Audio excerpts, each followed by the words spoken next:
राधे राधे भक्तों, हरे कृष्ण।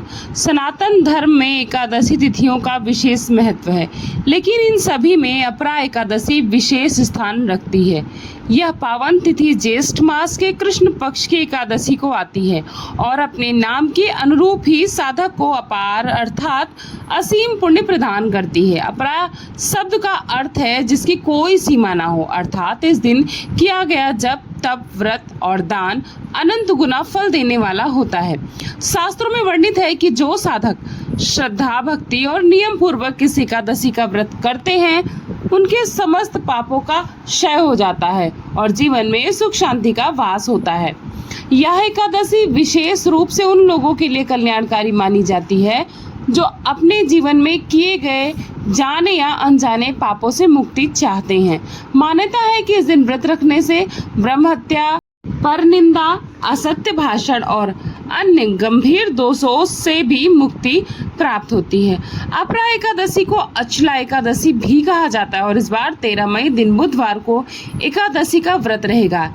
हिंदी पंचांग के अनुसार एकादशी तिथि 12 मई दिन मंगलवार को दोपहर 2:53 से शुरू होगी और 13 मई दिन बुधवार को दोपहर 1:30 तक एकादशी तिथि का समापन होगा। तो मंगलवार को 10वीं तिथि के नियमों का पालन किया जाएगा और एकादशी लगने से पहले तुलसी में जल अर्पित करके तुलसी के पत्ते भी तोड़कर रख लेने होंगे।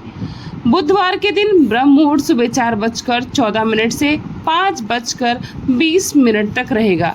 हालांकि जो 10वीं तिथि है वो मंगलवार को पड़ रही है, इसलिए कृपया ये कोशिश करें कि तुलसी पत्र आप सोमवार को ही तोड़ लें। सूर्योदय होगा सुबह 5:50 पर, सूर्यास्त होगा शाम 6:55 पर। प्रातः काल पूजा मुहूर्त सुबह 4:29 से 5:32 तक रहेगा। सायंकाल पूजा का जो मुहूर्त होगा जिसमें गोधूली मुहूर्त शाम 7:02 से 7:23 तक रहेगा और इस दिन राहु काल दोपहर 12 बजे से 1:30 बजे तक रहेगा। द्वादशी तिथि 13 मई दिन बुधवार को दोपहर 1:31 से शुरू होकर 14 मई दिन गुरुवार को सुबह 11:20 पर समाप्त हो जाएगी। हरिवासर का जो समय है वो है 13 मई दिन बुधवार को रात 8:30 यानी 8:30 बजे तक समाप्त होगा। 14 मई दिन गुरुवार को ब्रह्म मुहूर्त सुबह 4:13 से 5:01 तक रहेगा। सूर्योदय होगा सुबह 5:50 पर और सूर्यास्त जो होगा शाम 6:56 पर। प्रातःकाल पूजा मुहूर्त 4:29 से 5:32 तक और सायंकाल पूजा मुहूर्त शाम 7:02 से रात 8:06 तक होगा। इस दिन प्रीति योग शाम 5:53 तक रहेगा। बाद में आयुष्मान योग प्रारंभ हो जाएगा। राहु काल दोपहर 1:30 से 3 बजे तक रहेगा। अपरा एकादशी व्रत का पारण इस बार 14 मई दिन गुरुवार को किया जाएगा। व्रत खोलने का शुभ मुहूर्त सुबह 5:31 से 8:14 तक ही रहेगा। निर्धारित मुहूर्त में ही व्रत का पारण करने से व्रत पूर्ण काल होगा और पूर्ण फल की प्राप्ति भी देगा। अपरा एकादशी के दिन प्रातः काल ब्रह्म मुहूर्त में उठकर स्नान करके साफ स्वच्छ वस्त्र धारण करें, फिर भगवान विष्णु और माता लक्ष्मी का विधि पूर्वक पूजन करें।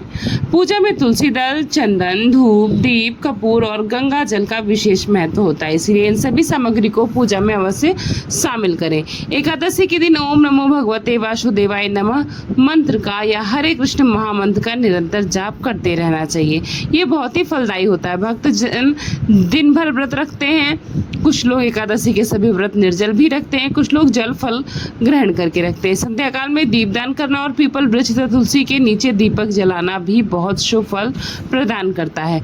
अगले दिन द्वादशी तिथि को शुभ मुहूर्त में निर्धारित मुहूर्त में व्रत का पारण प्रसाद ग्रहण करके कर लेना चाहिए। भगवान को भोग में सात्विक भोजन का, पंचामृत का, तुलसी पत्र और जल का भोग लगाकर उसी को प्रसाद के रूप में ग्रहण करके व्रत खोला जाता है। व्रत रखने वाले भक्तों को 10वीं तिथि से लेकर द्वादशी तिथि तक लहसुन, प्याज, मांस, मदिरा, अन्य नशीले पदार्थों से दूर रहना चाहिए। तो ये थी आज की महत्वपूर्ण जानकारी। आशा करती हूँ आप सभी को ये जानकारी पसंद आई होगी। जानकारी पसंद आई हो तो वीडियो को लाइक करिएगा, चैनल को सब्सक्राइब करिएगा। मिलते हैं नई जानकारी के साथ नए वीडियो में। Thanks for watching. पूर्णिमा के शुभ। राधे राधे।